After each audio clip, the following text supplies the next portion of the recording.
Aussie Gridiron Network. This is the Aussie NFL Fantasy Show. I think, Taylor, you've got about 4 more weeks left of Kyler Murray being good because there's a certain franchise video game coming out on the 25th exactly. that he's going to probably start playing a little bit too much. Aussie? Zeke should be in the Thriller video because he's an absolute corpse out there. He's literally wearing what kind of look like squash glasses as well. So I'm not sure Gerald Everett's okay at home. NFL. This might be our heaviest mailbag yet. This is a Philip Rivers scrotum-sized mailbag. Get out the banana jizz towels. Fantasy. Hey, Tay, did you know that Calvin Ridley was going to get used properly by the Titans? So he's been catching passes from a bunch of randoms and he still puts up like 1,000 yards. This is the Aussie NFL Fantasy Show. Hey, remember I used to be good at fantasy football? Like, I remember Pepperidge Farm remembers. You're like the mum of the podcast then. Oh, I just hope everyone has fun and plays good. Australia's premier NFL fantasy football show is back in week 5. My goodness, that means a third of the regular season is just about expired. Holy cow. You're listening to the Aussie Gridiron Network, and this is the Aussie NFL Fantasy Show. They call me Matty C, and with me once again, as you always expect on a Friday, and every day to be honest, is a bloke who is undefeated in the Astro League. 4-0? Really? It's Taylor Goodall. How are you, Mr. Bulletproof? Mate, I am alive for week 5. Let's fucking do this. I am absolutely pumped, mate. Cheek, ass crack, cheek. Let's go. Oh, I need to just kick over this stone early because I'm not one to run away from these things. But, mate, that 4-0 is also fueled by a win for your side, the Vinegar Strokes, over my side, the Carabao Kings this week. And I think you need a bit of time to crow about it. Yeah, look, like I said in the group chat, it's just good to take out the trash this week, mate. Just polish them away. It's sort of even though the projections had me in front by 10 or so, it was interesting watching it. We basically had a receiver each from Seattle in Metcalf versus JSN in the Lions Seattle game, and but I sort of had Bates to sort of like tide it over if JSN was looking like he was sort of getting in front. Basically having Bates just kicking extra points the entire game from all Lions touchdowns was sort of giving me that leg up because he's getting 2 at a time instead of 1 in our league. So he basically just picked up 12 points just from all extra points. So it was kind of handy. So yeah, mate, it was good to get another win. Obviously, it was a bit tough. Obviously, Ingram was one that I didn't really expect to play, but obviously Adams pulling out later in the week was one that sort of hurt you a bit. So not bad. Yeah, it was good to get the win. Like with weeks like this, I'm not so much worried about, if you had 2 guys pull out and you scored 65 and I only scored 80, I'd be a bit more worried. But I feel like both of us kind of put up a pretty good score. Like for me to still put up 121 and you putting up 105, I was actually pretty happy with it from my end because I basically felt like I did everything I could possibly do to win the matchup, whether you were at full strength or not. So. It was a good win, and the team's been firing so far. A 4-0 start, and trying to get that trophy back off Kenny. Yeah. This time he'll get to pay for the shipping, which would be nice. I've kind of set it all up for him and everything because, like, I actually put his name on it, like, paid for it and everything as well. So he doesn't even have to do that. All he has to do is just send it. Like, it's basically all been tidied up for him. So yeah, it's worked out pretty well for him. Just spend $180 to ship it back to Fig Tree, right? It's all worth it, mate. And like having that, in my possession for over 2 years, basically. So it felt like it was a part of me there for a while. So it'd be nice to get that part of me back. Yeah, I've got a spot on my mantle that's a bit lonely. So I'm also looking forward to having it back at some point. But, mate, I've got to say, I feel like I kind of did the Popovich this week by not showing you what my full strength side could do. So, yeah, you got me. My team still put up an average score for the league, even though I was missing a couple of stars. So, you'll never actually know if you would have beaten me when I was full strength. And I'll see you in December, bitch. I was got to get there first, though, mate. Yeah, mate. Oh, I'm not worried about that. Have you seen the chuckleheads in my division? Only Jerry's been to 6 grand finals. Brendan has been to every other grand final ever. And, gosh, who's even the 4th in my division? Pete, Pistol Pete, there's my quarterback. It's not stiff competition in my division at all. I'll waltz through those clowns. Always beats. Jesus, yeah. No, it's going to be a tough slog. But I feel like with a couple of moves I've made this week, and we'll talk about this on today's show, right? That there's a path forward where I feel like I can still improve, right? And that's what today is about. I was going to say, Matty, you said to me on the side, you actually had a pretty good week overall in fantasy this week too, better than you probably had in any other week. Oh, my God. For week 1, I think I went 4-10. This week, weirdly, the other way around, 10-4. So I'm way back to 500 finally. It's taken a little while to do, but I'm back at 500 for the year. And mate, how are you traveling with your teams? Yeah, I had a real cracker of a week. There was a point there I thought I might have got to 10-3, but I just sort of fell short once. But I finished 9-4. That's a good week. I've had 2 different times I've been 9-4, and I haven't been under 500 in any week. So that's a good week. Yeah, like I said, I had only one league I was 0-3 in, and that league took my absolute full attention last week. I was like, you know what, I need to put everything into this. Trade offers galore. Just trying to set my team up. I have AJ Brown, who I knew wasn't playing, so I was a bit light. It was basically the league I've just been light on at wide receiver the entire season. So I made a big trade with Josh, who's in our group and will be on our podcast later. Oh, very cool. Acquired Nico Collins, so that was a big trade for me, and obviously he went ham. My team in a league that averages it averages a little bit more than a regular league because there's some bonuses and stuff. It's the league where you get the ridiculous bonuses for cool 40-point plays and stuff. So it averages probably maybe 120 per team. I scored 222. It's like, oh my God. Yeah, I beat Josh by 107, I think it was. So it was a pretty triumphant return to form in that league. And all of a sudden, funnily enough, like it's probably a team that I like the most in all my leagues, even though it's 1-3. It's just set up really well. Brown hopefully will come back next week because he's on bye. But because I've sort of been used to not having him, I kind of set my team up and built it around him being out. So it's actually set up pretty well again this week. And then with him coming in, that basically leaves me off, say, Collins, Jaden Reed, and him as my 3-pack of wide receivers with Derrick Henry, Kyron Williams, and Chuba, who I've been playing, has been dominating. So, wow, okay. Team is set up pretty well at the moment. I mean, I can't let you escape without talking about one of those losses because you and I didn't face each other in one league last week. Yeah, it was the old Superflex. It took out the trash in that league, mate. It is a tough league, isn't it, that one? Like you just if you lose anyone or just someone's on bye or whatever. Not that I know on bye, but it's just one of those leagues that's just no one on waivers. Like everyone's picked up. It's kind of like a 16-team Superflex, so it's like hard to even start a second quarterback in that league.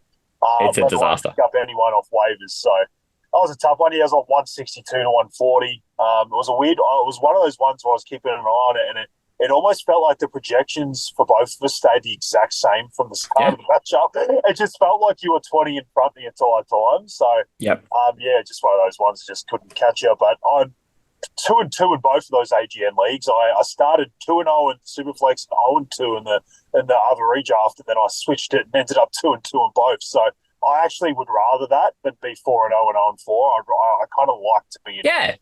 So, I tell you, you're well in it, right? And at 0-4, you feel like you got it all to do, right?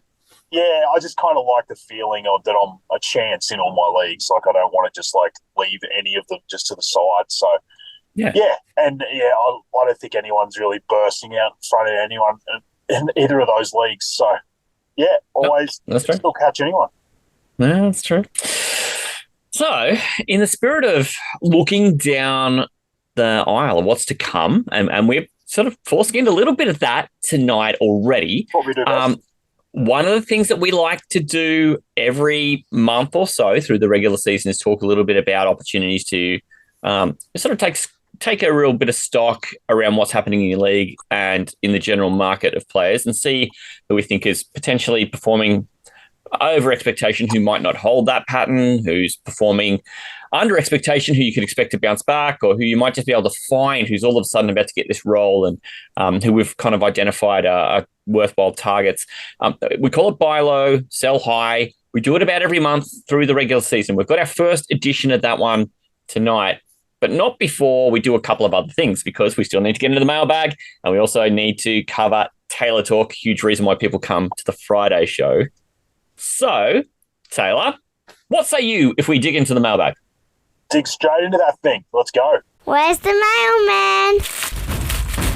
Need some advice? Would you rather have a small slice of a lovely cake, Who has the mail? or would you rather a huge piece of a dog shit cake? Thanks to your questions at Pastry Press NFL. And Aussie NFL Fantasy. I guess this is kind of a shit cake, but it could be a decent cake too. Yeah, I was listening to an episode earlier in the week from a while back because we haven't just done a one-on-one for a while. And I made this great joke at that stage about dragging in the sack and also having some mailbags. So I thought, maybe that's a good one to just bring back. And I could hear from that little giggle, you are chuffed by that joke. So thank you for indulging me. As we all are. It's always Philip Rivers sack, Tyreek Hill sack. It's just there's so many kids in that thing. Yeah, it's sack jokes are just irresistible. What can I say? I'm only human. Release that thing. Yeah, I'm only human. Mate, first question comes in tonight from at Beard Storage NZ. There's a bit going on there. Beard Storage NZ wants to know, Malik Babers has found himself as wide receiver too. Is this legit, Tay? Honestly, it is. Like, whether I see him as the second best receiver in fantasy right now, that's sort of up for discussion, but I think he's going to be sort of perennially top 10 moving forward. I know there's obviously the worries about a Dean Jones-led offense, but the guy is just, like, his target share is just enormous, and I sort of brought that up in the preseason as a reason why I liked him where he was going, because you were basically getting a downgrade on the tax of, say, a Marvin Harrison. Because, like, obviously Marvin Harrison was just going absurdly high, especially like the highest rookie pick in fantasy of all time. But you were basically getting Neighbours like 14 or 15 spots behind him. So you were getting that drop-off. But for a guy who I think a lot of people thought was just as talented, and the issue, obviously, like I said, was Dan Jones. But if you're getting like 30 to 40% of everything, like, it doesn't matter as much. And to be honest, I've actually been, like, don't hear what I'm not saying. I'm not saying Dan Jones is some amazing quarterback, but he's been better than I think people thought he would be. Like, with his arm anyway. Like, I think he's sort of at least proven that he can facilitate a decent enough fantasy asset if he's getting that high amount of volume. So this team's going to be down a lot. They're going to need to be passing in second halves. Like I said, Neighbours is talented. So, yeah, I think it's for real. I wouldn't be putting him in this so high side. Like, he would be the person that you would think of for that segment. But I honestly think it is legit. Like, I think he moves forward and he just volumes his way to awesome weeks most weeks. And, yeah, he's not going to be, like, hugely dependent with the touchdowns. That's going to be pretty all over the place because of the Giants' offense. But if he's getting a shitload of volume, I would just stick with him. Like, I honestly think he's going to be amazing, and you've already just grabbed one of the steals of the draft. I mean, God, he has been better than advertised, right? Like, and I can remember talking through this in the preseason going, well, it's a nice thought, but he's like the newest part of an offense where I am old enough to remember Jalen Hyatt, Wan'Dale Robinson. And it's like, he's just how many times we have to see a receiver who's supposed to be the next great thing at New York not do shit. So I kind of needed to see it. And I'm seeing it, and I understand it. He's one of the most targeted players in football, 52 targets in the season, 35 receptions, and they went to a lot of lengths to talk about just how many receptions that is compared to any rookie receiver all time, or actually any receiver all time through 4 weeks. So the rate the guy's at is impossible to ignore and is reckless to ignore. What is challenging for him is that he came out of the game last week with a concussion, and that kind of puts his week 5 in jeopardy. But longer term, I think, maybe this is the opportunity if you are in a position where you're a 3-1, 4-0 sort of team, and you feel like you've got an opportunity to shift to productive parts of lower down your roster, feeling like this would be an upgrade to your wide receiver 2. I would strongly encourage making that move, knowing that even if he doesn't play this week, if you feel you're insulated well enough to take that hit, to know that it will be an improvement to your team longer term. So that's kind of where I land on him, is that I needed to see it. Yeah, I've seen it. The next one comes in from at Sesame Street Barkley, which actually I kind of love this because I'd forgotten that was the name of the big fluffing dog from Sesame Street. That's a pretty good throwback. Oh, Saquon these nuts. That's fantastic. Mate, this is Sesame Street Barkley has a question, 2 words, and a question mark. Mark Andrews? Oh, Care to elaborate? Jesus. It's, it is a dog shit sandwich there, isn't it? And the thing is, like, if you actually watch the games, he looks fine. Like, and people have talked about, is he coming back from that injury he sort of sustained, that car accident he had in the preseason? And when you watch him, he's just destroying dudes blocking. Like, he actually looks great as an actual NFL player. The problem is, like, you've seen obviously a shift, and the Ravens, don't get me wrong, were always a running team, but they were able to sort of just like piece it together with tight ends, and they sort of were able to pass the ball a bit more, I guess, because like with Gus and, a hobbled J.K. Dobbins and stuff, they weren't able to just sort of dominate the ground. Even though they were fine at doing it, they weren't like dominant. And I felt like they still needed that extra piece. And it just feels like so far this year, when they've got on an absolute roll between Lamar and Derrick Henry, they just haven't needed to pass. Like, they just haven't needed it. And they've just basically used Mark Andrews as a blocking tight end. And honestly, if the team started to win, like, I mean, they were a bee's dig away from being 4-0, honestly. Like, they were just like, it was like a albatross out there when they were 0-2. I think everyone knew they were going to turn it around. They just haven't needed him. And that's the problem this year. Like, I still think there's going to be games where he becomes more relevant. Like, he's on the field, like, and he's playing. And I just think like there are going to be sporadic games, but that's kind of just the tight end position this year. I wouldn't. I've heard people dropping him. I wouldn't, because I don't understand the upside of the guys that you're picking up over him. Like, if you played him for the Goose, what could you have got off the waivers outside of the Tucker Craft? Yeah, fair enough. He went well, but you were picking from probably 8 or 9 guys. I reckon like 7 of them probably had 4 or less points. Like, it's just like I just wouldn't bother. I would just play it out. If you have to pick up a second tight end, like, do it. If you're that worried, just don't drop him. Have him at least in your team. I'm an advocate for still probably playing him and just hoping for some games where like the other team's either keeping up or making the Ravens actually have to look outside of just running the ball with Henry and Lamar the whole time. So, yeah, I think there are better days ahead. But the consistent Mark Andrews you've had in the past, I'm pretty sure that's gone. Yeah, I mean, and it just kind of looks to me like the Ravens have just lent so hard into we're a low passing volume team. We shorten games by running the clock. We back our defense, and we're going to score points when we have the ball, and you still don't have much time to come back because we've just drained a ton of clock. So they've got 78 attempts in 4 games. That's 19 a game. That is bugger all. And nobody in the team has had more than 6 combined targets in the last 2 weeks. 6 in 2 weeks. Like, Zay Flowers, like Pete's boy he brought up, has been just a mitigated disaster as well. Like, he kind of doesn't get brought up either. Like, he looks really good in that first game because the Chiefs were obviously scoring and they kind of had to come back. And that's obviously why Likely looked good too. Like, and he's sort of just turned into a pumpkin since then as well.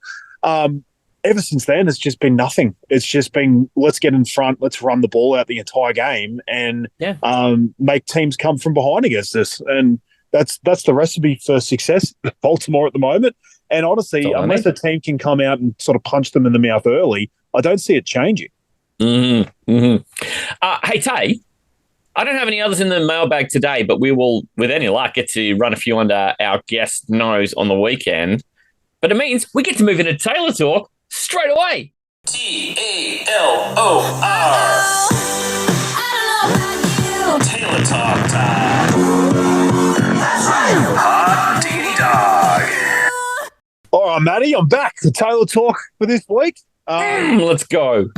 It was not a bad week last week. I obviously had a bit of a theme where I was taking single-digit started players, so wasn't exactly one that I had. I don't even think I set lines last week now I think about it. I think I was just trying to just put guys out there that I thought were very lowly started, and if anyone was in a pinch, just to sort of play them. I'll just run through them quickly. I had Dalton up against the Bengals. I believe he ended up quarterback 12 on the week, so that wasn't a bad pick. 3% started.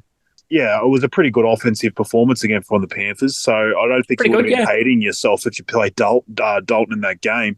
Rico Dowdle, a whopping 5% started, got the first touchdown of the game through the air, which was actually amazing. He's clearly like the lead guy for them. The problem is for everyone in that game was the first half was amazing for some of the Cowboys, and then it just fell apart. Like it was just possibly the most boring second half of football you may have ever seen. It was just neither team could really do anything. The Giants kind of moved the ball a bit trying to come back, but then kick field goals. And then they didn't do enough to get in front of the Cowboys to make them do something. So they just basically played around the entire second half and just felt like they were never going to lose.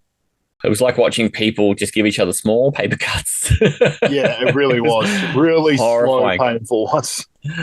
So a super frustrating fantasy game. Although, I don't know, I did enjoy the Wandale Robinson part, but that's a different conversation. We're talking about Rico. And thank goodness, I was a little nervous when the flag came in on that touchdown that I'm like, no, Taylor Talk! But thankfully, they waved that one off. And I feel like that was the right call. Absolutely. Yeah, it was just good to see him sort of out there and, getting the work that I was sort of hoping for when I talked about it. So I then took another one at a whopping 2% started in Michael Wilson up against the Commanders. I've obviously mentioned that I like to target their defense. 4.8 fantasy points wasn't obviously what I was looking for. Just sort of didn't get involved. It was a weird one. Like Kyler just didn't really have a lot of passing yards. The Commanders, I don't know if because Cliff Kingsbury was there, he kind of had a bit of inside knowledge about Kyler, but they were down like the entire game and they still couldn't move it on this Commanders defense that have been struggling. So it was a bit of an eye-opener. Obviously, he didn't have Trey McBride to sort of like help him out there. But big loss. He hit Marv for a really early touchdown and then all of a sudden everything just went to shit after that. So it just wasn't what I was looking for, really. So tight end, I picked someone that didn't get a goose, so that straight away at tight end is amazing. So that's a huge pat on the back. He was only started in 3% of leagues as well, obviously sticking to that theme of under 10. Took Tyler Conklin up against the Broncos because obviously they'd been a bit of a tight end funnel last year and they were 20th against the position this year. The biggest issue he kind of faced was they kind of couldn't get anything done in the air because of the rain. Oh, my God. It was just obviously the Broncos in general are a very good defense, but they sort of seem to forget the tight end position sometimes. But Rodgers just struggled in that those conditions to just get it to anyone, really. Like he had 5.7 fantasy points, which is honestly not that bad, really, in tight end. But obviously wasn't what I was kind of looking for in the segment. But yeah, it was just kind of a weird, dreary, shitty game. Like, was it Bo Nix won the game with 60 yards passing? Like, it was just a weirdly shithouse game where just neither team could pass at all. I mean, Conk had 8 targets, which tied for a lead in the team. Like, the other wide receivers had 8 targets as well. So it's not like the thinking again there is, he'll get opportunity. He got opportunity, but, I mean, tough conditions. He caught 4 of his passes, fuck all yards, 17 yards total. But, that the thought process is right, and that's what you're looking to show here is, okay, so, on any other day, a player with 8 targets against a team who sometimes leave the middle of the field a little open will do better than that. Just on this occasion, it didn't come up, but the thinking is right. The thinking is right. That's it, mate. Well, we moved to this week, and let's go. The theme's kind of stuck strong again. 3 of the 4 players are under 10% started. I think one of them is probably going to boost up. I based this off this morning, and one of them was definitely a guy I know was on a few waivers, but I don't think he would have gone up heaps, because I still think there is some question marks about him. But first one is my quarterback, who is outside of 10% started. But I just wanted to sort of outline him and why I feel like it's a bit ridiculous that he's still being only started in 25% of leagues. And it's Baker Mayfield, who I don't know if anyone realizes this is quarterback 5 in the season. And to be honest, like outside of the one struggle against the Broncos, who I just feel like the Broncos defense is going to do that against a lot of teams this year. He's just had a phenomenal season, and he just really, really looks comfortable. And obviously, this re-break out of Godwin has helped him massively. We obviously know what he can do with Evans, but the fact that he's got the two weapons there has just made a massive difference. So he's up against the Falcons, who are 14th against the quarterback position this year. And I just think he goes into that dome. I don't think the Falcons are a team that really scares anyone defensively. And I do feel like the Falcons could put some points up at home against Tampa on the other side. So I could see this being a game where he's going to have to play out the whole four quarters. And I just really, really trust him with those couple of weapons. And Rashad White and Bucky Irving are very good in the passing game too, and they're both helping him. So, I just really, really like him, and I think he should be started in more than 25% of leagues. Yeah, and I think this week we'll see a little of that because it's the first week where we've got bye teams. Yeah.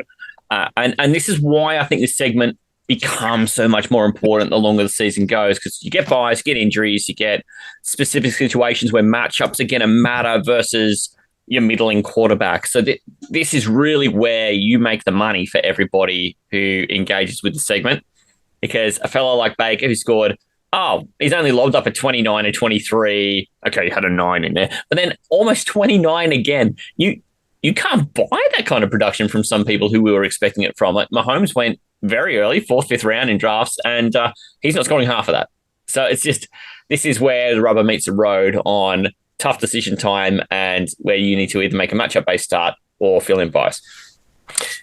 It's an eye test thing. He just looks really comfortable there. He just... Yes. Yeah, he's kind of just gone from strength to strength from last year. I think a lot of people thought he might pumpkin this year after last year, and it definitely hasn't happened. He's just gone from strength to strength. Shows the Canales thing. Yeah, I think, he'd be even more efficient and maybe the football results may line up a little bit more with how we're seeing the fantasy production, but it shows that they're lessons that he's kept and it hasn't just sort of worn off the minute Canales is out of the room. So I think that's a good thing. Yep, absolutely. All right, I'll go to a 3% starter running back. And there is sort of some conjecture about the starter in front of him, but even without it, he's just getting a bit more work, I noticed, especially last week. But it's Tyler Algier in the same game against the Bucks, who are 24th against the running back position this year. But as I said, 3% started at the moment. Wow. That'll obviously go up. Bijan, he kind of popped up on the injury report. They're playing early, so he might have just got a rest day. But I still feel like if he's sort of holding any sort of injury, I just feel like Algier is just that good that he's going to take work off him. You saw it last week. They, had pretty similar production.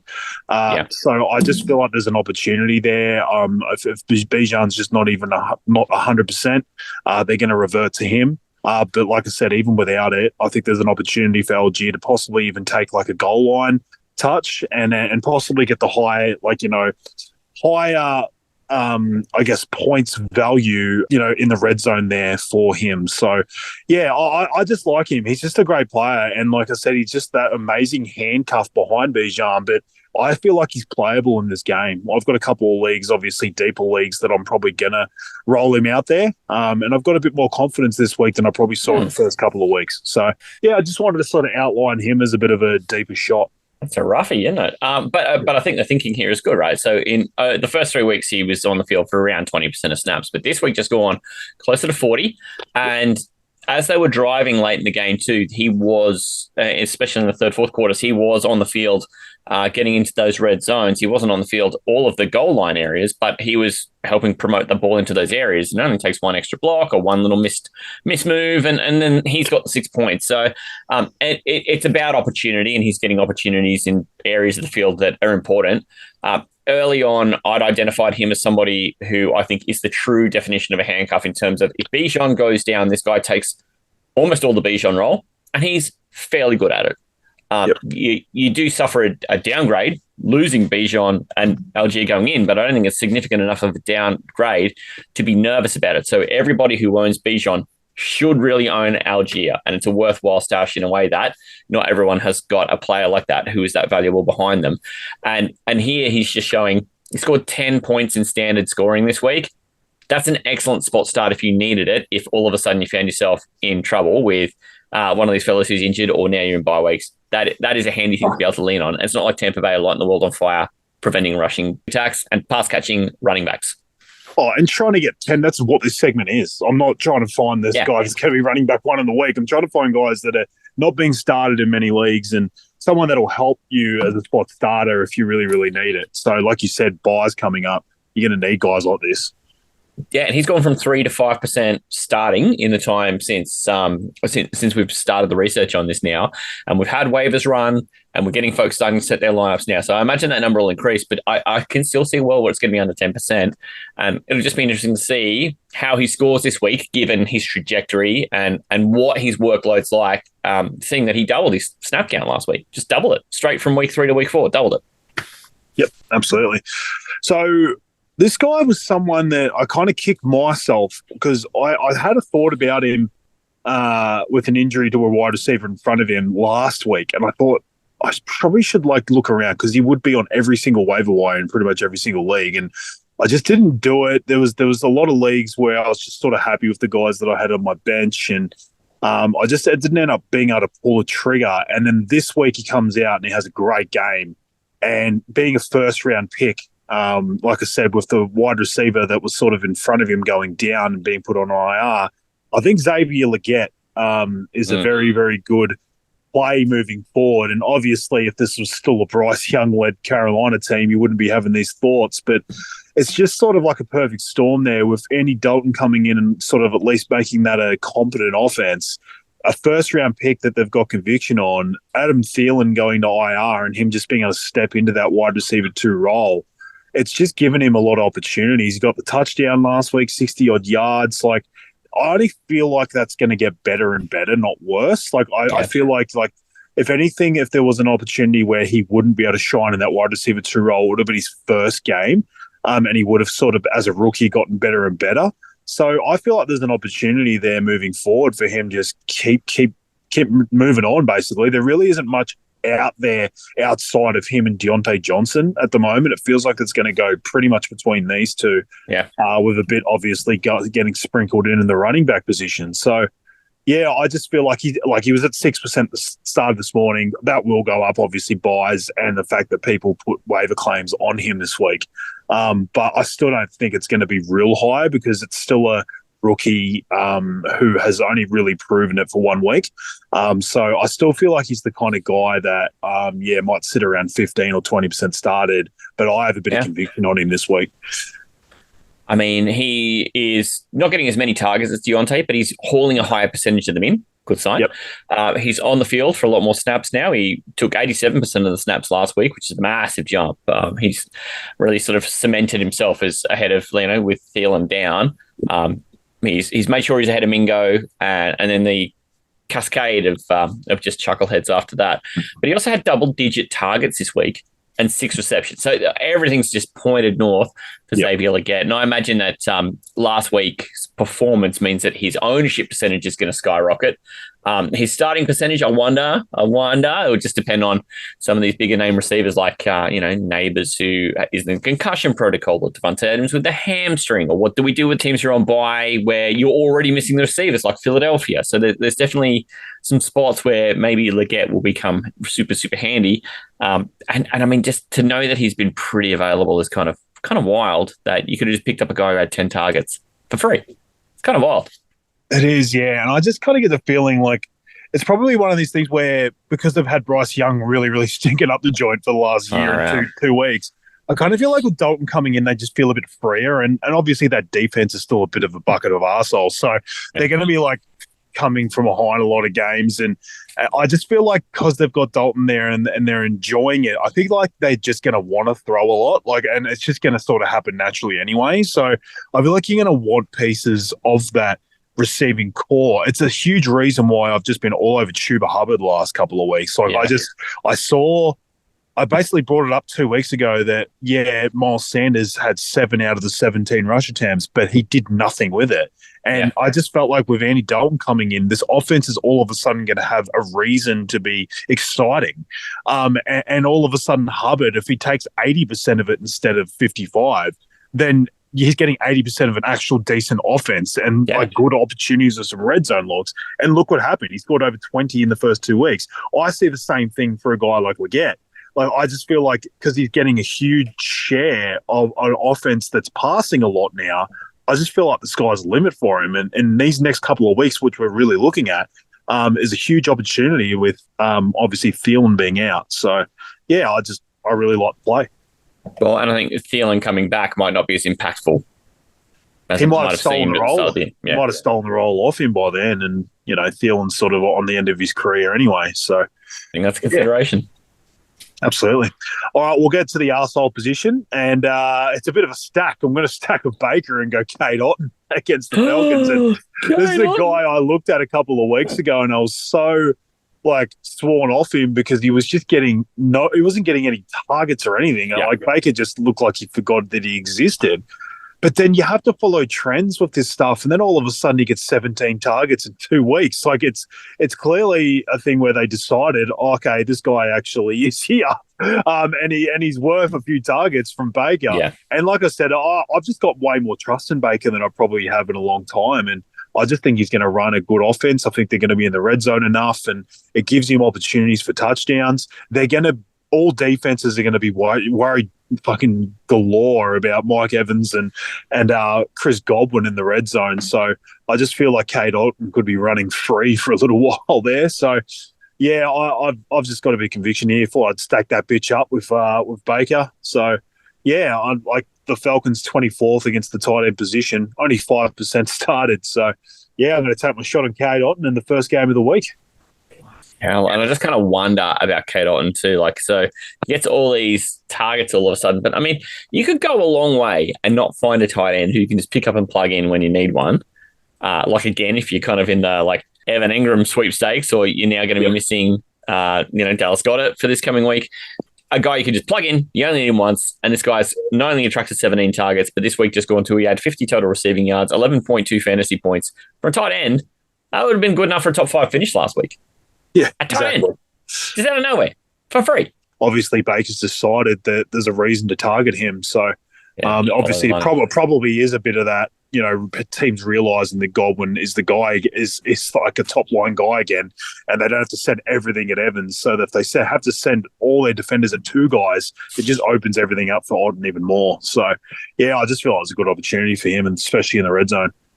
Wow. How about that Taylor talk done? Do you want to give the quick recap, run from top to bottom? Yeah, I'll say the stack first. I'll stack that bitch up with Baker at quarterback and Kate Otten at tight end. I kind of thought too, obviously being the early show, I thought it made sense to sort of target the Friday game because we'll sort of release this, just before it. And obviously we'll have our stuff later in the week so that we can talk about later games then. But yeah, it was kind of good to have a stack in that first game. I also got a running back in that game, so I really, really targeted it apparently. Having Algier against the Bucks, 24th against the running back position, sort of getting more and more snaps each week. And then obviously Xavier Leggett, who I've got a bit of conviction in. I know people took him off waivers, but I'm saying to play him. People probably won't be jamming him into their lineups, but I'm saying that I've got conviction in him if you do that. Wow, this is the all NFC South edition of Taylor Talk as well, by the way. Sure. How weird is that? Yeah, love myself some NFC South apparently. One of the better divisions in the NFC, it turns out, probably too, if you just took wins as well. Just added them up. No. One of the better ones. Who had done the bigger card? Weirdly. Mate, look, awesome. Let's get you out of here and we'll bring on some buy low, sell high. Mate, that's what we're all looking forward to. And he starts going like he goes absolutely mental and then nearly explodes. Like the game show version of playing Nick Kyrgios, Aussie? So just to clarify, one team scores more points and they both lost to the Jets. So you take the team that scores more points. Yes. NFL? You guys made me really thirsty with all those trophy picks. The trophy is making me thirsty. Fantasy.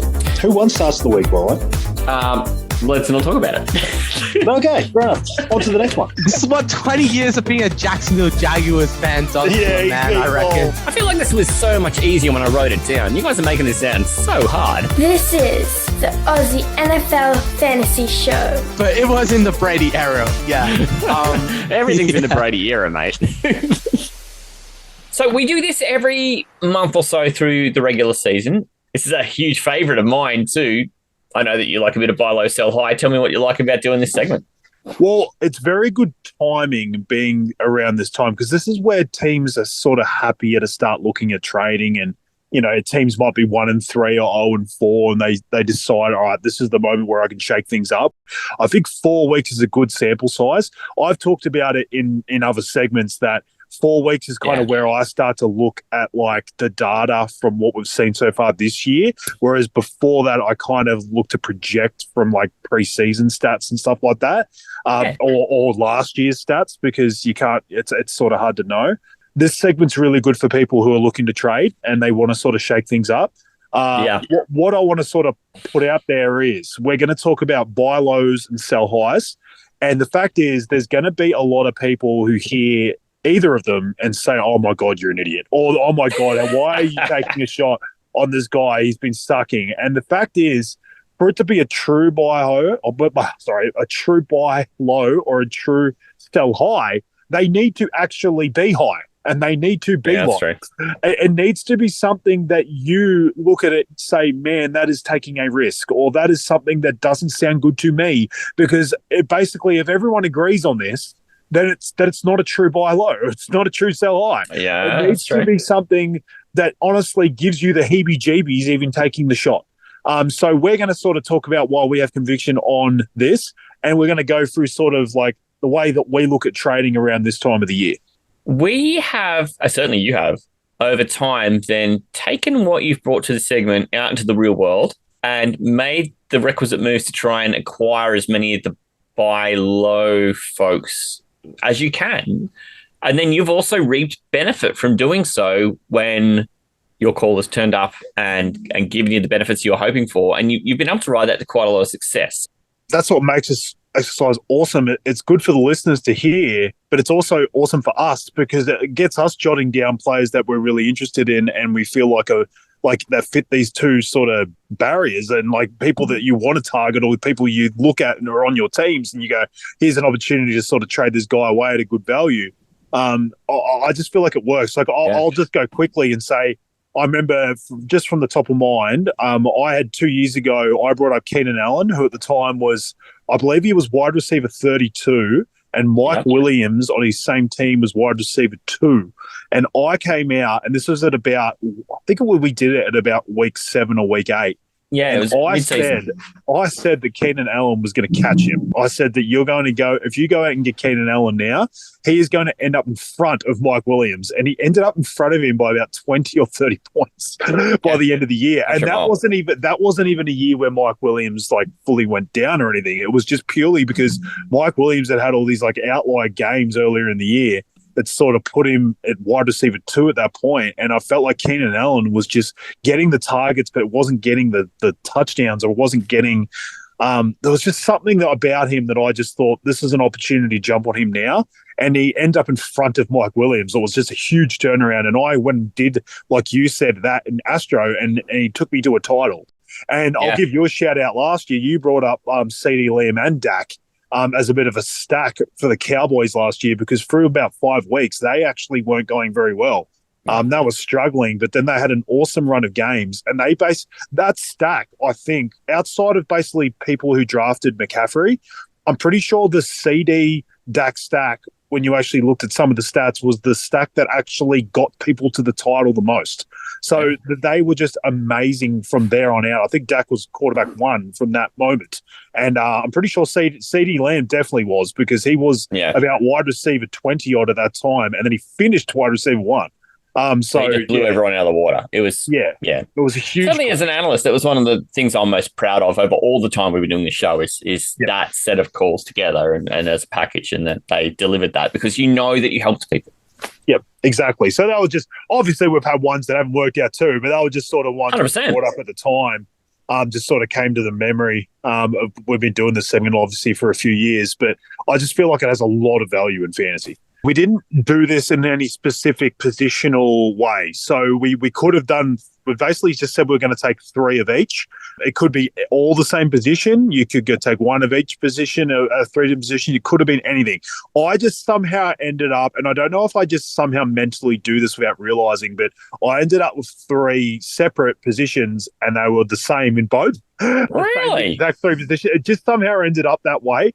How interesting. So, yeah, it wasn't me trying to do it that way. It was just that I was sort of searching and have a look at guys that, like I said, fit this criteria, and it just worked out that I'll just say from before I even get into it, I don't have a quarterback in either. I ended up with a tight end, a running back, and a wide receiver in both, but without a quarterback. That sounds good to me. Do you want to start with the buys or do you want to start with the sells? I might go the buy low first. And okay. Kick us off. It's George Pickens, wide receiver 37. Oh, interesting. And the way I see this is I do feel like that's probably not far off his value, like in terms of people as a trading asset. And I just think there's enough aura around him that people are concerned. Like, they're going to be concerned about this Pittsburgh offense. They're going to look at Fields and think he doesn't need to throw enough. They've got a great defense. These are the reasons you look for when you're trading for what I would consider a buy low, is you want there to be devil's advocate for the other side. You want there to be reasons as to why the person selling to you would say, okay, I'm happy to let go of them, because there has to be a reason. If it's all fucking, roses and then it's all going great, then this guy wouldn't be in this segment. Why I like him is there's kind of a theme for me too. There's a couple of other guys I almost put in it and they kind of fit the same bill, but I'll get to that at the end. He's had 25 targets in 3 out of his 4 games. And the one I'm throwing out there is the Pat Surtain game. And I've got other guys I actually looked at too that had played Denver, and they had shithouse games as being a wide receiver 1 because they basically just got blanketed by him. And they've been fine in every other game. Totally. I can see moving forward that I think that's a huge reason as to why he's at wide receiver 37. So I feel like you're already getting value there moving forward, not having to see like that wanker again. We already saw last week what it looks like when the Steelers' defense doesn't absolutely dominate. All of a sudden, Fields is throwing for 300 yards and actually having to come from behind. So I can actually see there being some more of those games. I think it was, as much as the Steelers' D is great, I don't think it just leads them to wins every single week. There are going to be weeks that when it just doesn't turn up. So there's a perceived upside there because basically the whole first 3 weeks was basically Pickens not getting utilized enough because they didn't need him to be. But like I said, any wide receiver 1 that's faced Surtain is a good buy low right now because they've basically hammered their numbers. But yeah, I've just got a lot of conviction. The targets are massive. I just think he's Fields' clear number 1. There's going to be more games that they need to score points in. And I feel like Fields is getting better and better each week. He's getting more acclimated. And yeah, I just feel like he's set up for success. So I just really like the inside numbers on Pickens. And I don't see him as a guy that everyone's looking at like this huge top asset, because he hasn't really done anything massive this year, but I think he's ready to. He's getting 8+ targets a game. That's enough for me to be interested, especially if you can go in and say, hey, it's wide receiver 37. Maybe the guy who owns him is thinking that he's not delivering what he was expecting, and you might be able to wrestle him away for someone else who might be just performing a little bit better than that now, who the other person kind of feels like maybe they've got a bit more emotional connection to, and they don't feel that connection with Pickens. I love it. Yeah, I'm not saying that I believe Pickens is going to be this top 5 asset moving forward. I do think he's set up for a big game soon. But I just love the target share. I just love what he's doing. I just feel like the numbers haven't quite met what I'm seeing with my eyeballs. So that's really what this segment's about. Man, I'm 100% down with that. And I think then it will be no surprise that my first selection here for this segment too is a fella who's in a very similar position at wide receiver and actually tracks better than some of the things that you're talking about for George Pickens being a buy low candidate. And I think it's because his offense is even less sexy. Can you believe it? Oh, that's hard to believe, but I know there's some horrendously horseshit offenses out there right now. Yeah. Well, this guy was the only bright spot in an offense that did fuck all and still won on the weekend. And if you take out his game against a world record defense for being awesome, he would be getting 10 targets a game. Are you interested? It's a great sales pitch so far. Now when I say it's Cortland Sutton, how fast are you running away? Yeah, I don't feel great. Yeah. No, look. Before you start, there was a hilarious thing where he had more yards than Knicks had passing yards at one stage. Because it was like Sutton had basically Sutton had over 100% of the passing yards because it was basically all Sutton, and then I think he threw a dump off that went bottom to minus yards. That was freaking hilarious. I mean, you may be right. 9 targets, only 3 receptions, but for 60 yards and the touchdown, right? And how many yards did Bo Nix throw for this week? 60, 64, something like that. It was horrendous.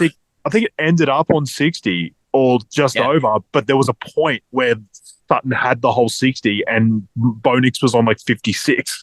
So he had more than 100% of the passing yards. Insane. But then you look at, so his world record defense was against the Steelers. So in that really defensive game, he had 4 targets, only 1 catch for 26 yards in that game, so it was a bit of a chunk play. But he's on the field for never less than 75 to 80% of the snaps. In fact, generally it's over than that. And then his targets, week 1 against Seattle, 12, week 3 at Tampa Bay, 11, last week in the shitstorm in New York. And these are all away games. He still had 9, so he's over-indexed in away games too. They'll play more games at home, and we know Denver early in the season, much harder to play at home. And I think, all the things that we said were great about Pickens are actually better for Cortland Sutton in that respect because he's a larger part of what they're doing. And I mean, this is is it a small slice of an ice cake or a bigger part of a cake made out of dog shit? Well, maybe this one's got a slightly higher shit quotient, but neither offense are super juicy, right? And the thing I like about him is that he's only being started in 27% of leagues. He's only owned in 2/3 of leagues, so you could probably go out and find him in some leagues.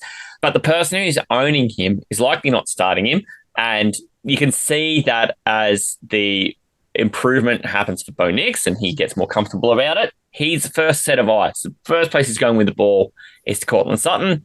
And so as that improvement gets there, so will the targets are there already, but so will the rate at which they're getting received and the outcome. So I'm all in on Cortland Sutton on that. And I did have a couple of numbers to back that up. 215 snaps, and the next most on the team is Lil Jordan Humphrey. So you can't tell me there's somebody else on the team you trust more. And he's got only 25% more snaps than Little Jordan Humphrey. 36 targets. The next most targets on the team, Josh Reynolds, 17. That's not even half of 36. So that shows you how big the cake is. And then 15 receptions, next most on the team is back to Little Jordan, who's got 10. So that's 50% again on top of what Little Jordan's doing. So from here to week 9, check out the slate of teams he gets.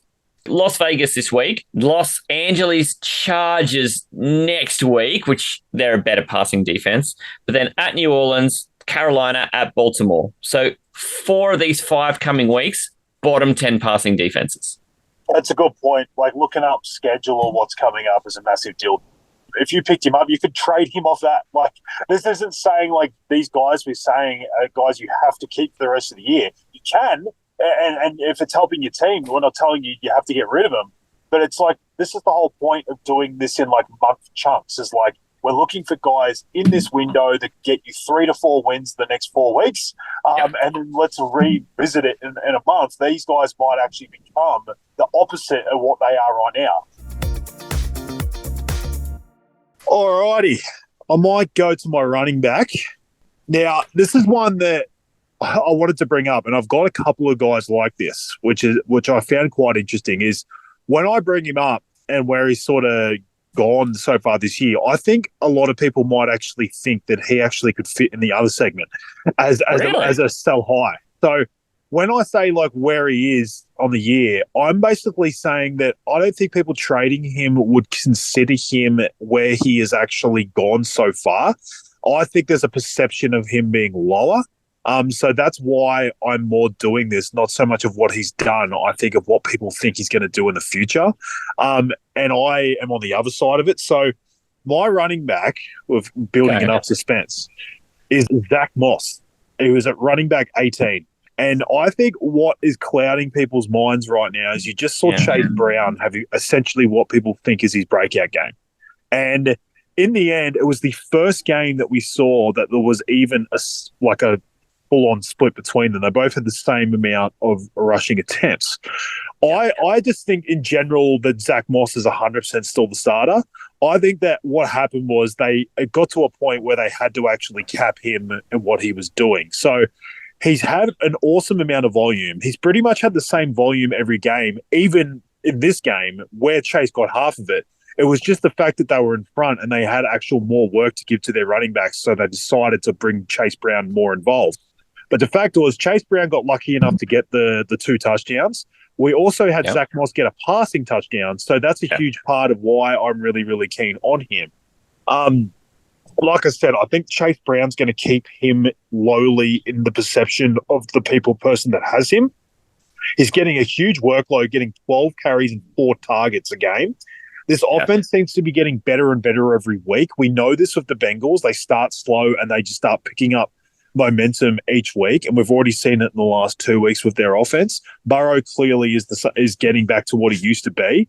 Obviously, having Higgins and Chase there has just sort of helped that offense, and I just think it's giving more opportunities for these running backs. I'm not saying that Chase Brown's going away or anything like that. I just think the fact that Chase Brown has had this huge moment. I even saw a post on a Facebook group saying, is Chase Brown now the guy? Do we get rid of Zach Moss? And that straight away made me realize this guy is not getting perceived as running back 18. He's getting perceived as the running back 30 to 35. And I think he's available in trades, even though he's got a running back 18 ranking. So this is why I could see someone looking at his running back 18 and going, oh, here's a sell high opportunity because of what he's actually done. I'm saying that I don't think people are noticing what he has done, and I think people are thinking moving forward that he's going to do far less because Chase Brown had a good game. But what I believe is that he is the clear lead back. Chase Brown's only going to get that involved if they've got that much work to give out. But if there's a game where they're behind, Zach Moss is actually doing more in the passing game than Chase Brown. I think that's a surprise to people. He had 6 targets last week, and he got the touchdown in the air. So I feel like that it doesn't really matter the game script. I feel like he's very, very involved, and I still think he's the lead back over Brown. But I think there's enough there to facilitate both of them, especially where they're being perceived in terms of value. I think this is that interesting one too, where you say, well, it could go either way, because I think there's definitely a lot of people who go, right, let's get out of Zach Moss now while I can say he's running back 18, because I'm nervous he's losing. I just love that you can play both sides of this one, and that you've got your stance, and that this is where this blows up in your face and you wear it. But gee, if it doesn't, and you're able to go and pick up Moss or somebody who's just iffy about it and he's trying to get out from under him, wow, what a way to make some hay. And this was my point before. And this is why I felt like a guy like this that you could actually see being on both sides, I thought fit perfectly, because you need the devil's advocate argument. You need the argument to actually make the other person want to sell. You need that in the back of their head saying, Chase Brown, he just had the best game of his season. He's going to take over. He's going to do this. It's his job now. Like, you need that in the person's head to actually get a very good deal for a guy like Zach Moss, because if everything's peachy and rosy and Zach Moss is just out there being the clear lead back, he wouldn't fit the segment. He probably would be a sell high. So, like I said, I wanted to bring up the argument for why you can get a good deal on him, because I can see that not being the case is what I think a lot of people are thinking. So, that's why I want to get in front of this. I can tell you right now he's not getting perceived as the running back NE. Yeah, absolutely. 100%. All right, so I'm going to move into a running back who I think you can buy low relative to what he would have cost you, and that I think that he's done enough to make people a little bit nervous. And it's currently ranked as the running back 20 in fantasy points at the moment, but is still absolutely eating all the volume, just hasn't really turned it into the big sway, the points you were hoping for. And I feel like there's probably some people who are impatient, and you might be able to sell a name who is just producing a bit better but isn't as big a name because you've got the numbers to go with it, and then eat when this fellow finally hits the efficiency that you're expecting. Any guesses? Sorry, I got confused. Are you on a buy low or a sell high? I kind of felt like it went back and forth. Oh, perfect. That's fantastic. That's fantastic because what I'm looking to do here is get you in a position where if you believe in the guy, go get him because his volume's a little low now. Well, his volume's not even low. His scoring on the volume is low. But you could also be someone who's nervous about him. Do you know what the funny thing I said that is I brought up with you a guy in mind, and I'm starting to wonder whether you've picked the same guy I have, but in a different segment, which would be hilarious. Well, so I'm trying to buy this guy, and I actively went out and made a trade and picked him up last night. It's Bijan Robinson. Ah, okay. No, definitely not the same guy. And check out Bijan, right? So he's got 182 snaps. The next most on the team is Tyler Algier, who we spoke about in Taylor Talk, who's got 57 snaps. Like this is a heavily tilted backfield towards Bijan. 55 rushing attempts. The next most Algier has only got half as many yards to boot, but 224 versus 166. So this is where Algier is outperforming when he's on the field, but Bijan's also on the field in first and second downs all the time.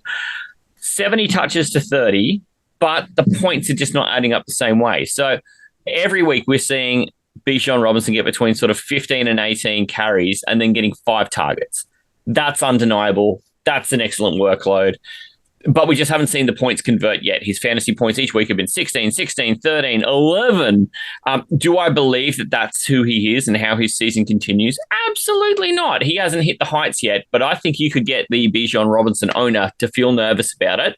And I managed to do that yesterday and sent a trade where I parceled Kyron Williams, who I think is still going to have a terrific year, with his handcuff Blake Corum to the Bijan owner. And I feel like my weekly performance for Bijan, my floor is going to be higher than Kyron's floor. He's been quite up and down. He's getting touchdowns often, but he's been quite up and down in terms of how many points he's going to deliver you. And I feel like while Bijan's floor has been 16, 14, that sort of range, his ceiling is going to be far higher than that. And you get both. So that's why I'm targeting Bijan. This is kind of perfect because I randomly was sitting there. It wasn't even for this segment. I was just thinking about Bijan this morning because I'm a weirdo and I just think about random fantasy players just like that. And 100%. I was sitting there going, I just had the ick about him. And I'm like, I don't actually have him in any league outside of that sort of tanking dynasty team, which is all of a sudden 3-1 this year. Yeah, nice tanking. I've kind of just got this weird feeling that he's going to be this like unrealized talent. Like you're right. Like he's getting enough volume, but that volume. The problem I had with taking him, and like I brought this up, and you and I have been often the same, is we don't like taking guys before we've seen it. We didn't take Garrett Wilson for the same reason. Like Bijan was kind of just getting ranked more based off like what we think he's going to be with this new coaching staff and everything than what we've actually seen. And I see the volume and I see him out there and he looks great. He looks nimble. It's not an eye test thing. It's just for whatever reason, you see the box score at the end of the game, you go, why am I just not getting like these amazing numbers out of this guy that I feel like I should? So this is where you bringing him up as a buy low makes sense because I'm thinking about it out there as this guy that I just have the ick about him. Again, it's hard for me to say that it's definitely out there for everyone because I'm not really an owner. This is really an unbiased me just looking at it as a non-owner saying he's just got this weird like aura around him that he seems like he's like this guy that is great and he looks great in the eye test, but it doesn't work out in the box score. So if anyone else is thinking that, then there's your opportunity. Do I think he's perceived as exactly where he's ranked right now? No. But do I think it's definitely dropped off from where he was drafted? 100% yes. Yeah, he was getting drafted as a top 4 running back by so many places. You could have had him 2 or 3 and people wouldn't have flinched.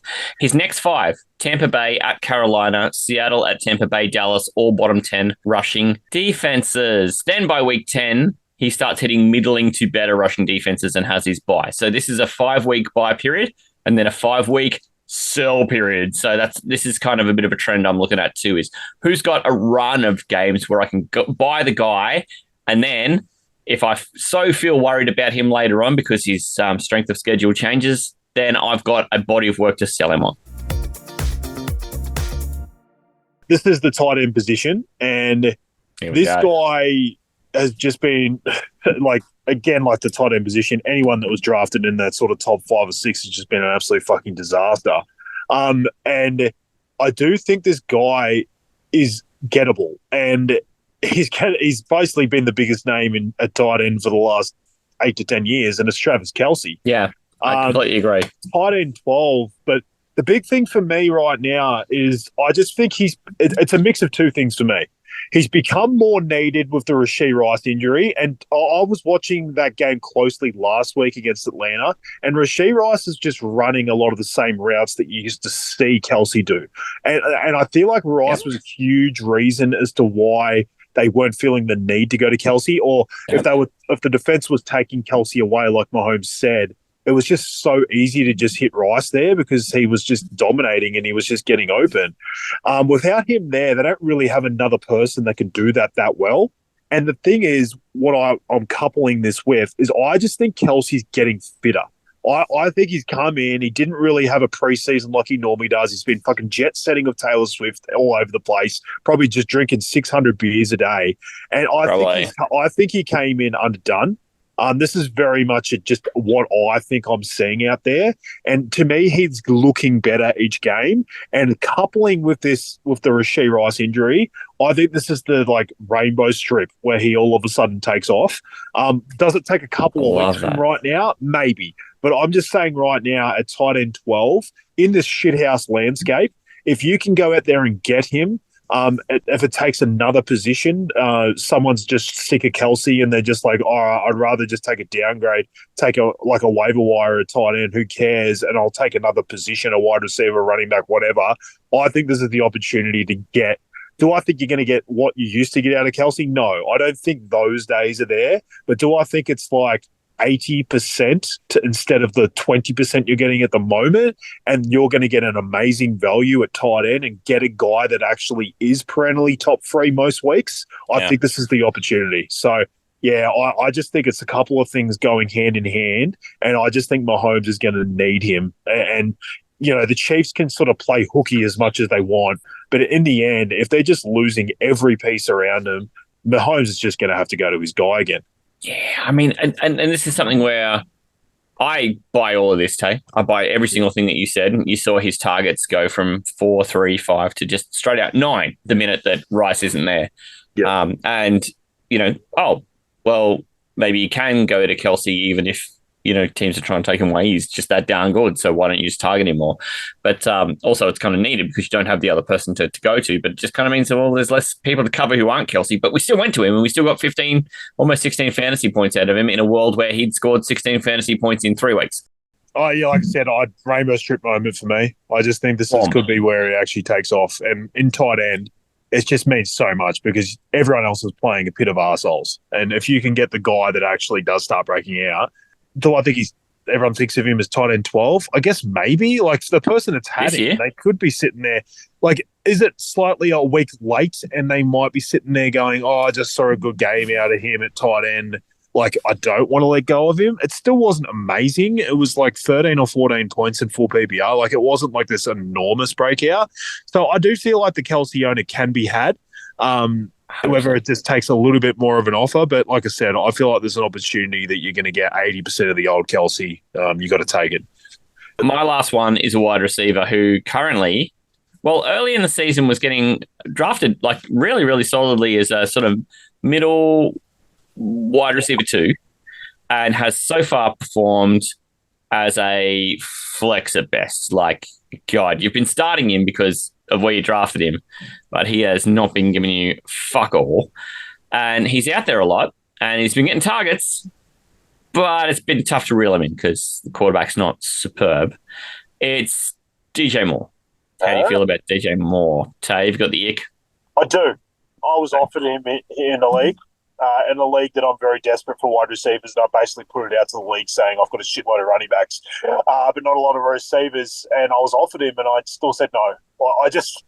I don't know what it is. Last week was the week where I thought he was ready to break out, and even though he got the touchdown, it just looked gross. They really should have been able to pass a lot better on that Rams team, and it just didn't really come to fruition, and I am worried. I'm not worried in the talent.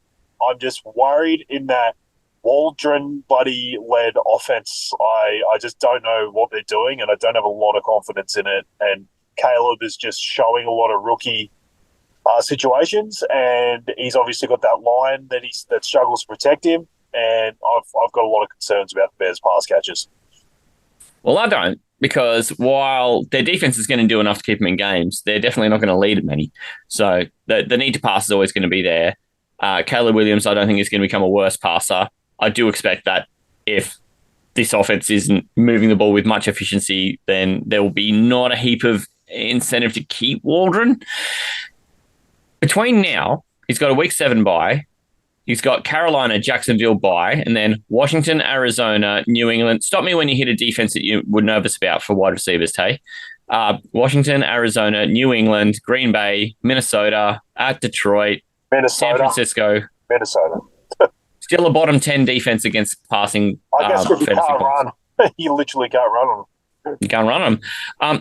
San Francisco are a middling defense against the pass, and that is the only one that is not a bottom 10 at the moment between now and Super Bowl week for fantasy, week 17. He has got the dreamy run for a wide receiver. The problem is the supply, right? Caleb Williams, he's a rookie. He's having a bit of trouble getting the ball out. This week, 6 targets is actually the least targets DJ Moore's seen in the game. He's had 8, 10, 10. He's getting between 6 and 8 catches a game. And I just kind of feel like this is sort of the similar thing that we had before with the rookie quarterback for Cortland Sutton. I feel like, is it likely that Caleb Williams becomes worse at this or better? Well, I kind of feel like it's more likely he gets better. You'll see I made a move for DJ Moore in the Astro League last night too. So these two guys, Bijan Robinson and DJ Moore, who I've been here to talk up, I put my money where my mouth is, and I've gone after them in the league that matters the most to me. I could not win in any other league, and if I win Astro League, my life is complete. Yep, makes sense. And that Minnesota thing actually makes sense. Like, targeting pass funnels actually is a really good idea. Like, it was actually a reason why I liked Geno last week for Seattle, because you can't run on Detroit. So it actually makes sense to actually target those offense. Like, defenses might look good as a whole, but if they're just so good at stopping one thing, it actually opens up a good opportunity for the other. So, having that opportunity where they can't, like, that was the actual issue last week, I think, for Moore a bit, is they could run on the Rams. So all of a sudden they were getting it done in the running game, so they didn't have to pass shitload. So even if the secondary was beatable, they didn't have to do it. So yeah, I think those matchups sometimes are actually really good where they can't run and they have to pass. So yeah, no, I'll with you on that. That's good analysis, looking at the schedule coming up and doing it in chunks, because he's got a lot of good matchups for passing. I haven't obviously looked into how they are defending the run, all of them, but the Minnesota one definitely sounds like a perfect opportunity. Yeah.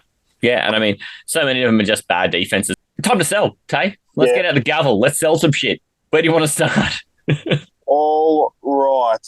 I'm going to go to running back first, and this is because I sort of just talked quickly about guys that I think you could actually put into both segment, like both parts, and this is a sell high for me. It's very much not based off what his ranking is. I just think it's still what I think the perception of this player is. And obviously draft capital and stuff like that. But again, because of his ranking, you could actually see him as a buy low. And again, this is why I do this. I like this segment, is because the best way to actually work out a deal is you want the person on the other side to see the positives. So I don't want this to be me talking about negatives and talking about matchups he has that are shit, blah, blah, blah, because I want the other person to feel like this is an awesome moment to take this guy. So that's why I'm kind of doing it this way. So my running back is actually at running back 27 right now, but he was drafted around running back 10. I actually just traded this guy last week, and it worked out very good, but I've definitely had my concerns over the last couple of weeks, and I've brought it up with you on the podcast. I'm taking Josh Jacobs. Wow. He's running back 27, and because of that, I think of a guy of his name, you might actually see him as a buy low. But the problem for me is I still think people see him as this like upper echelon option.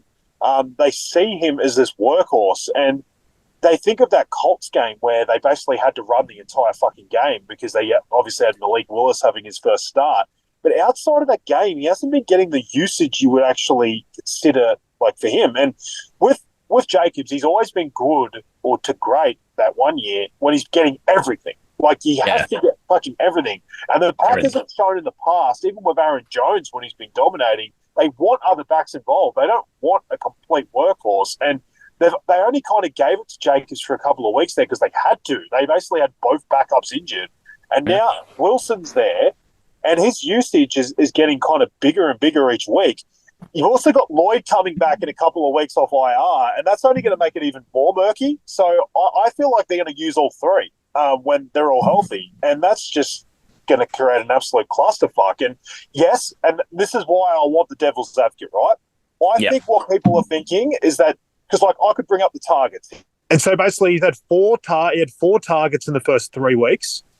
And then got 6 last week with Jordan Love coming back. So people are going to think, Jordan Love's back, he's going to get all that work.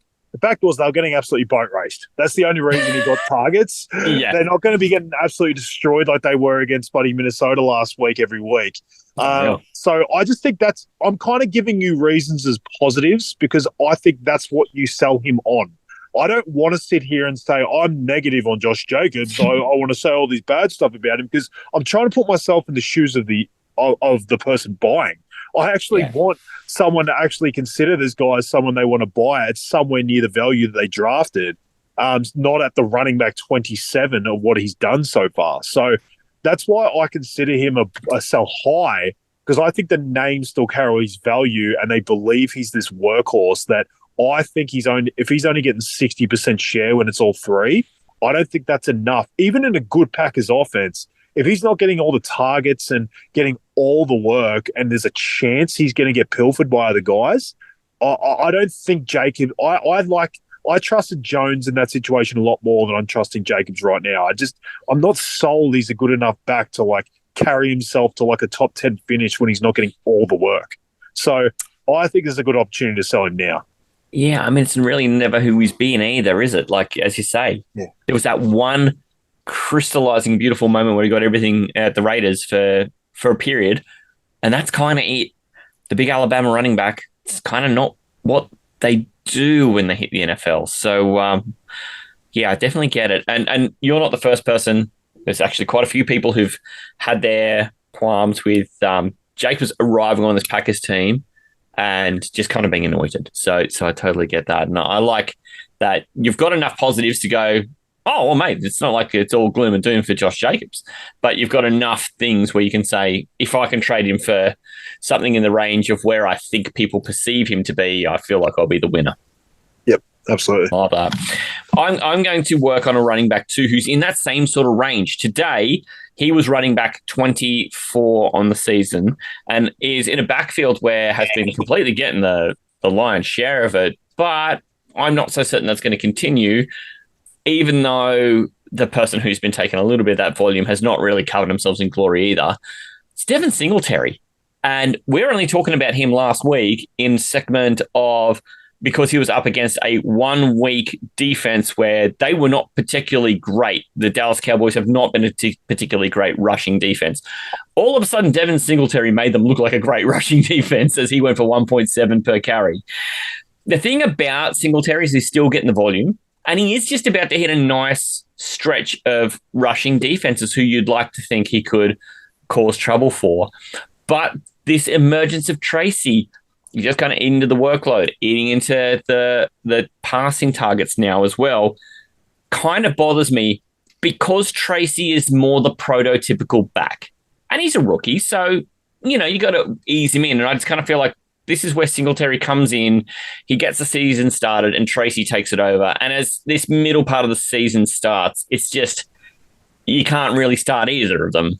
But somebody's starting Singletary now, and if you've been that person who's starting Singletary now, there's enough body of work to be like, look at the work he's getting, just hang in there with him, and you could probably trade him for something in this range now before he completely bottoms out. Yep, fair enough. He's still got the perception, like I've said, of a workhorse, so it sort of fits the bill again. But yeah, I was massively disappointed in him last week. I brought him up. I thought the opportunity was awesome, and he just shut the absolute bed. So if he's not getting massive like amounts of good yards per carry against terrible Dallas rush defense, then He should have shredded them. it's probably good to actually find when he's got good matchups coming up and sell him then, because people will look at him as an asset they want. But you've seen that even in a good matchup, he can be a fucking sack of shit. So yeah, I agree with it. 100%. Moving to the dude who's got either some Eagles or Lions on bye this week. That's who you're targeting. All right, I'm going to go to my wide receiver here, and I do think again this is another one that I have so much devil's advocate about, the opposite to what I'm saying, and it's kind of the reason why I think you can sell him quite high. I am going to take wide receiver 11 on the season so far, Mr. Stephon Diggs. Oh, This is very much a play on my conviction of Nico Collins. He's an absolute stud. I think Diggs takes a hit to his consistency with this Collins breakout. We've obviously got Mixon coming back, so I think there's been a part of. Well, I know Diggs has had a good game in week 1. I'm not saying it's all because Mixon's out, but the fact is, if they've got everyone there in this offense, and Nico is broken out as the clear one, it worries me about what the rest becomes. Now, I will give you credit. Tank Dell is not involved. It is 100% a clear. But what the difference is was I thought it was going to be sort of them all bunched together, but it's not a clear podium right now. It is just Nico right at the top. It is Diggs getting basically everything else, and then it's just the crumbs for fucking Schultz and Tank Dell but the problem is I think Mixon eats into that. Then the problem is I think Mixon and then Tank Dell eventually gets at least a little bit more involved. I know you don't like him and you might not agree, but I do think that a mix between Mixon and him is going to eat a little bit more into Diggs, whereas I think Collins stays right at the top.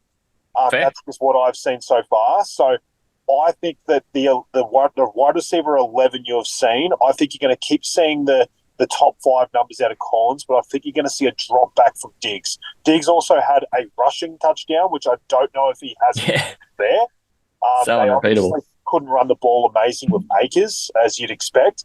So that's just my sort of worry, is that I think people will actually see Diggs as this awesome option still and go, okay, yeah, Collins is broken out, but no one else is doing anything, so Diggs gets everything else.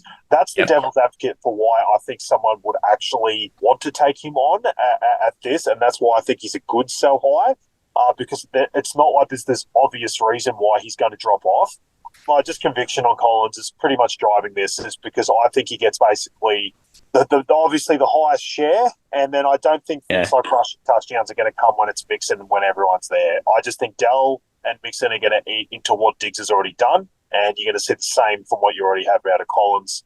And that's my worry about a wide receiver 11. I think you can sell him like he is a wide receiver 11 too, in terms of perception out there.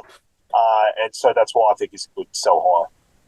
God, I just kind of wonder what you could get back for him, actually, because even if you're taking somebody who you consider maybe isn't in that 11 sort of range, and you're taking a little hit on actual current already in the bank production, if you're taking a shot on a guy you think's got a little bit of growth in there, or you could see Diggs kind of losing a little bit and having his supply dry up a bit, it's 100% worth a go. Collins has 10 more targets on the season, even though these two have been out for practically the exact same amount of offensive snaps. And Collins, with those 10 extra targets, has turned it into 5 extra receptions, but 250 more yards, which is absurd for 5 extra catches. That's 50 yards per catch more. It's ridiculous. It's like Diggs is being used in these intermediate routes, which is good. Like, that's good for volume for him moving forward. I'm not looking at this like Diggs is just this absolute high. Like, he has to be sold right now, or he's not going to get anything moving forward. But again, this is what I'm trying to do. I'm trying to make sure I'm getting guys that are seen out there as guys like this. Like, I'm not trying to pitch you Yuan Jennings, who's wide receiver 5, who has an obvious reason as to why he turns into a pumpkin when everyone comes back. Like, I'm trying to sell you a guy that I think a lot of people out there would want to take on. Okay, I'm going to move into my second, which is, I'm going to sell high on a wide receiver. And I think you'll like this one because there's a lot of positive about him. And I think there's probably still plenty of people who'd want to buy him. Being a young receiver who's currently wide receiver 13 as well, it's a nice start for Mr. Rookie Marvin Harrison Jr. I've got about 6 problems for him, though. They've met a top 10 passing defense just once. In that game, he has 3 targets, 1 catch, 4 yards. 6 problems, but a bitch ain't one. But a bitch ain't one, brother. A bitch ain't one. The problems I've got is that the next 7 matchups are against top 10 fantasy defenses against wide receivers, except for one of them. He just gets that all the way to week 12 pretty well, except for the week that he's on his bye. And that's it. That is it. It's just wall-to-wall top 10 defenses. And he hasn't seen one since week 1, which humbled him. It was his first game too. So do I think he catches 1 ball and gets 4 yards in each of these? No, but it makes it harder. It just makes it harder for a young receiver whose quarterback doesn't have the same room to grow that some of these other guys did in my buy segment. We know what Kyler is, but we don't know what Marvin Harrison is against great corners. So that's kind of why I think here's your chance. You've seen a bit out of him. You might still get a really nice week out of him this week while, it's maybe not all that scary. And even if he does have a down week, you can sort of talk about, just still how great it is he's getting such a nice big target share. But I think this is the time you've had a nice little run out of him. Now he returns to being a rookie and giving you what you expect from a wide receiver who's a rookie. Yeah, I agree, honestly. Like, I was sort of against drafting him where he was going. So the fact that you've actually got, like, some good games to actually sell to someone on, I'm with you. And, yeah, there's going to be some games where there's some rookie pains. You've even seen it with Kyler. There's just, like, a weird disconnect between them at times. So, yeah, I'm with you on that one.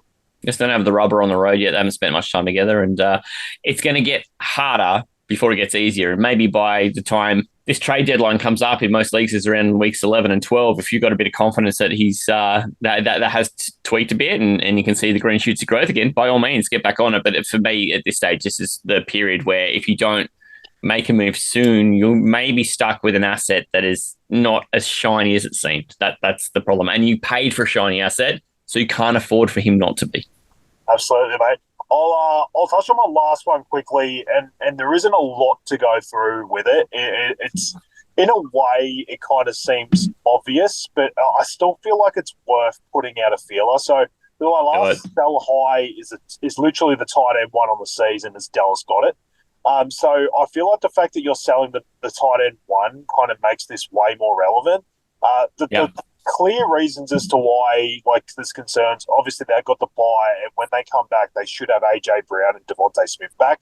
And I feel like a lot of what you've seen out of Dallas Goedert so far has just been complete need. Like, he's just been needed in this offense way more than you would have thought going into week 1. I liked him in terms of value in the draft. I brought him up 100 times. That I felt like, even though he's essentially the 3rd to 4th option on the team, that he's going to get left in red zone opportunities and he's going to be needed by Jalen Hurts. Obviously not as much as he's been, but he's going to be open a lot of times because the defenses are worried about those guys. But when there's been so many injuries to AJ Brown, to Devontae Smith, and Saquon, as much as like he's a decent pass catcher, they're still going to want him to be the between the tackles runner. So they really needed someone else to really step up in the passing game, and that was him. So that's everything you've seen out of Dallas Goedert so far. But I really do feel like he goes back to a complementary role when those two come back. And this is just more putting the feelers out of, I'm not sure people are thinking like that. They might just see the tight end one and go, wow, this guy's been really dominant. He had that amazing game against Atlanta where he had 170 yards. The Saints, where he had 170 yards. Yeah, I just feel like put the feelers out for him. Like, look, if there's some way to do like a Dallas Goedert to Kelsey, putting my two together, that would be something I would be aiming at for sure. And like you're looking at tight end 1 against tight end 12. So just like, I'm not saying there's a guarantee that gets done, but I'm just saying that these are the kind of trades that I think you need to try and look at.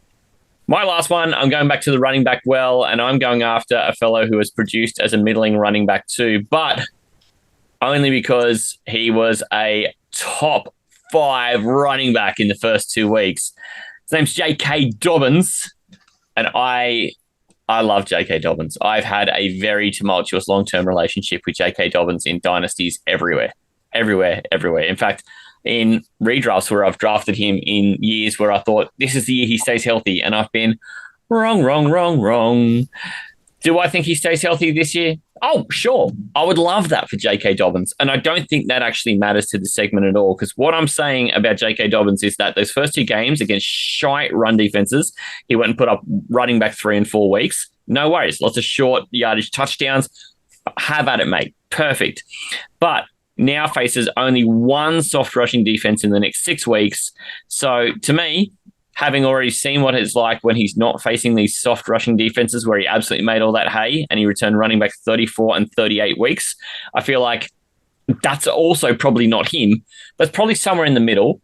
And it's about what you paid for him, but you don't want to get what you paid for him. You want to get a return on him. So if you don't move him now, it's going to be difficult. He'll continue to get the volume, but his efficiency is just going all over the place. It's really the opportunity now because Edwards has started to wriggle his way in there and he has 39 total touches while Dobbins has 66. And it's because these last 2 weeks, Dobbins hasn't been as effective. So Edwards sees the field more. If you are going to make this transaction and move Dobbins while he's got a little bit of perceived higher value, you got to move quick. Yeah, I completely agree. I was sort of looking at it last week. I just thought, I love Dobbins Dobbins. has been so inflated. Like, he's got these bad matchups. He had the Steelers They're coming. and he just did fuck all. Like, it was proof that, like, his value was, like, from, like, 2 massive runs in the first couple of weeks. Like, he just got to have these big breakaway plays. And really, if you actually looked at the volume, it really wasn't him playing that much more over Gus. He just had those couple of big bulk plays. And then you've seen just him sort of turn into a bit of a pumpkin ever since. So, yeah, I feel like the moment's now because if he's had 2 lesser games, I think those 2 good ones are still in people's minds. Like, they still give this chance. JK's the steal. So he's still definitely a sell high enough that you can get more out of him than I think you're going to get if you kept him in these sort of tougher matchups. So, yeah, I know they will run the ball a shitload, the Chargers, but they're still going to be Gus Edwards, and I just don't know how often they're going to be in the red zone. So, yeah, I'm with you. Yeah. And I mean, and his touches have been consistent through these first 4 weeks, but his efficiency has just really hit the pit. So that's what I'm talking about. He's against tougher defenses. They continue to give him the touches because that's the Harbaugh offense, and that's fine. But you've just got to react to the new information. So that's why I've got him as running back 16, and I feel like if you don't move him now while he's still got a little bit of that nice, new apple shine on him, the shine's coming off, and it'll be difficult to do much with him, and then you're kind of in the long, cold winter with him. But you could also live it the other way around, and if you don't have a share of him, it's not all doom and gloom because in that final third of the year from week 12 onwards, his life gets so much better again. And as long as he's healthy and you can continue to see his touches, just watch that touch number. And as long as that touch number stays high, he's well worth keeping on your radar for later in the year. For the purposes of now, though, if you're an owner, it might be a good time to move him. Offer J.K. Dobbins for George Pickens. 1,000,000%. I reckon you could get that done. That's running back 16 to wide receiver 37. Yeah, and I reckon you could do it for Cortland as well. I think the Cortland owner, they are just not getting a ton of points out of him. And, if you need a running back who you've seen can score, then I imagine that's one you can get done. Hey, Tay, we've actually got some really great news because our guest coming on for the start show is none other than G'day Gridiron's Nick COSMAI. I'm looking forward to having him on. It is, yeah. I love listening to him on G'day Gridiron, and he's got really, really good taste. He obviously really, really is in depth with his NFL knowledge, but, we've got him in a couple of those AGN fantasy leagues, and he seems really keen on the fantasy side of it too. So we haven't had him on before. We're going to subject him to the 5 questions from 5 dickheads, wankers, cockheads, jizz stains, whatever the fuck we're calling ourselves. And, mate, it's going to be great to chat to him. It's going to be so good. He's a player in an Australian gridiron league at the moment too, and plays online as well. So there's a lot we can learn out of him, I think. And I think this is what makes him a really good analyst too. You can catch the guys at G'day Gridiron right here on this feed. There's a show already out with some reactions to week 4. I know a guy who's appearing on that show this week too. A skinny little bloke, annoying, has big takes. You know anyone like that, Tay? Yeah, I think he lost an Astro this week, I heard. Yeah, he might have. I'll just go and check the receipts on that. The team might have. Also, too, later in the week, the team is generally all sort of back for their preview shows where they'll come and do a whole bunch of talking up the big games in week 5. But we're just lucky enough to have Nick COSMAI come with us, who will be doing the starts of the week show, entering the mailbag, and of course being subject to the 5 questions from 2 superlatives of a nature to be named later. You can find all of this, plus Pastry Press NFL, where Manjot Melly is now running Aussie Gridiron Today, a show based in gridiron being played in Australia. I also appear on that one too. Turns out I've got my thumb in a lot of pies at the moment, Tay. It's not good.